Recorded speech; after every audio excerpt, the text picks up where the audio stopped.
planned for a small interview today. Mr. Jeyamohan sir will be interviewed by Saha. Go on,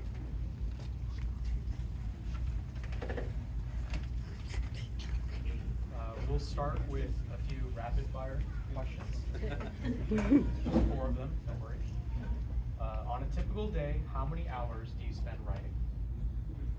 Generally, I used to write for 3 or 4 hours every day. I insist that every writer should write every day. Then only he'll be a writer. What comes to you first, the plot or the characters? Generally, the first line. The first line has the schema of the language of the story. Actually, a story is an expression in language. It's a treatise in language. Language is more important than idea, image, or everything. I know you're a fan of Russian literature. What book would you recommend for a first-time reader? For a first-time reader, I would recommend Resurrection by Tolstoy for a young reader. And if he is a more emotional person, I would recommend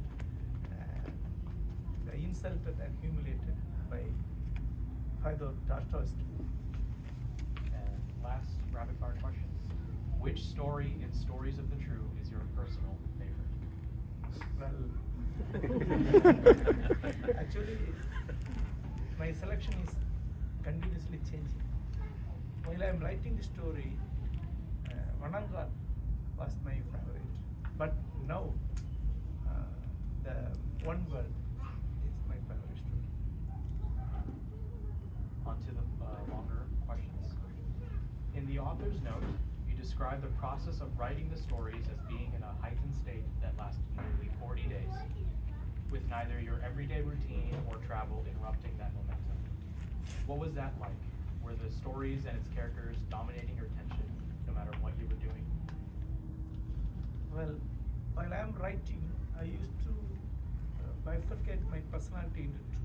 One is a mundane, everyday life, and another one is creative, intense, internal life. There is no conflict between both these levels. I can even write a story while I'm sitting here somewhere. So it is entirely different. It's like dreaming. You can dream anywhere. So it's 2 different people.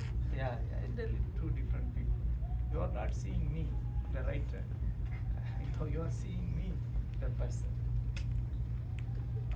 As I was reading the author's note and from talking to you, I get the sense that very little planning was involved in the first draft of the collection, with the words flying from your mind through your fingers at the speed of thought, almost as though you were living them as they appeared on the page. Were there ever any moments where you were surprised by the stories you were writing? Actually, writing a fiction is, I can define it like this, dreaming through language. It's a dream. Dream happens to you. You are not creating your dream. You cannot forge your dream. You are actually dreaming. It happens to you. So, I can say that like this, it's a dream. So I can dream anywhere. So I would wait for my dream to happen. Making a research or doing a groundwork is a basic attempt to create a dream. So if you can listen a particular horror movie for 1 hour, and after you can have a horror dream. So this is the pattern of dreaming in language. I used to make research in some material. I used to work on it for weeks and weeks. Then I have a dream and I put it on paper. That's the thing. Tamil stories have not had the Western attention that other Asian languages such as Bengali, Hindi, Japanese, and Korean have had. What is it about Stories of the True that you believe will draw Western readers into Tamil stories? First thing is, Tamil stories are not very popular among Indian readers also. So Tamil is not a respected language in India because our classics are not yet translated into English. So in India, Bengali literature Urdu literature, Kannada literature, and Malayalam literature is very popular among the Indian English speakers. Only very recently our works are being translated to English, and they are not translated in English or in good style. The translations are not good. So generally, the Indian English reader is not aware of our masters or our literature. So my first work translated in English is at my age of 60, and the stories of the truth. I selected these stories, this collection, because I had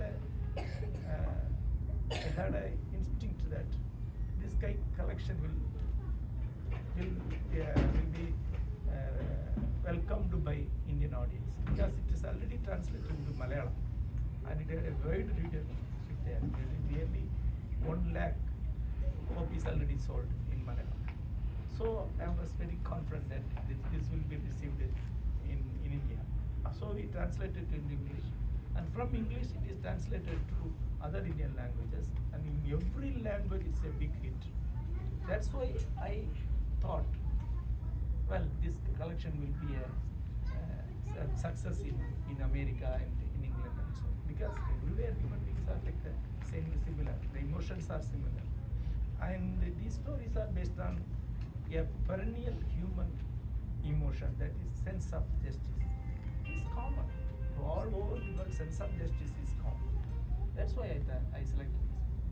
Really worked. We had 3 Yeah. young people come and talk about their favorites.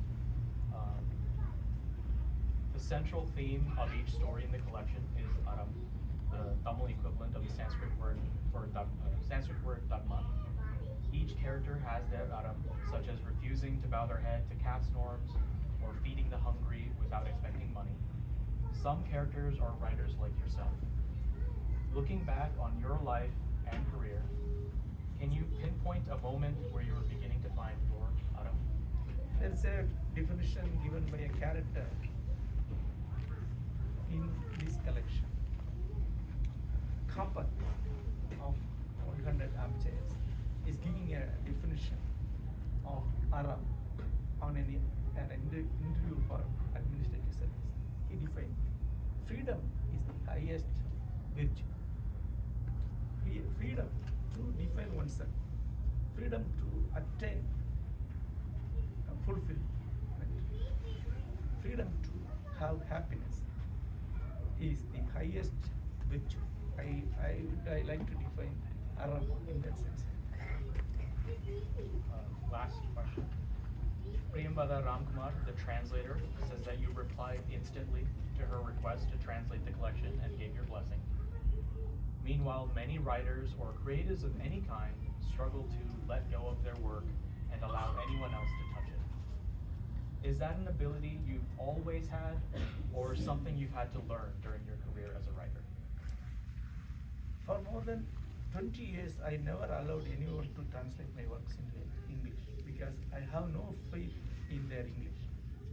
I used to read the translation did by other people into English, and all the translations are simple academic English. I am not satisfied with the translation, so I never gave permission to anybody. But at the age of 55, I met a lot of young girls emerging from Tamil culture. They are very well versed in English and Tamil. They are highly talented girls. So I had a strong faith on the girl power. So I gave permission to Priyambada, Sujitra, Aishwarya, and a lot of translators. Nearly 9 women are translating my works into English.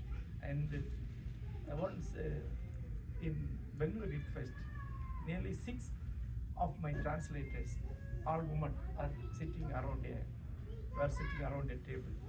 My agent Kanishka told me, see, there are 6 translators of you sitting around a table.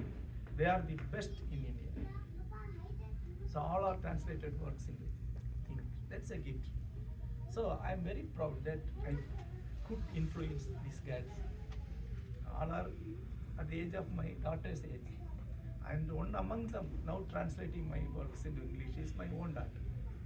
So I have a great faith on them and their talent.